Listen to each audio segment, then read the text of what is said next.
ფარცხის ბრძოლა მოხდა 1074 წელს განძის ათაბაგ სარანგსა და გიორგი მეორის შორის.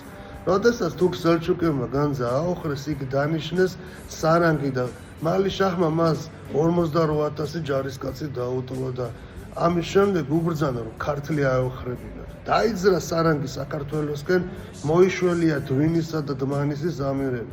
გიორგი მეორე კავშირი დაამყარა კახეთის მეფე ახსართან პირველთან და მძიმე ბრძოლა გაიმართა. ქართველებმა გაიმარჯვეს, გამდევნეს თურქ სელჩუკები. ეს ბრძოლა იყო ძალზედ მნიშვნელოვანი გიორგისთვის, რადგან მან საკუთარი თავის ირწმუნა და დასუსტებული ბიზანტიით ისარგებლა. მან დაიბრუნა სამცხე დასავლეთის მიწები. ანაკოფის ციხე, შავშეთის, კლარჯეთის, ჯავახეთის და არტაანის მრავალი ციხეები დაიბრუნა. ეს ის გამონაკლისი შემთხვევა იყო თურქ სელჩუკებზე, რომ გავიმარჯვეთ გიორგი მეორის დროზე.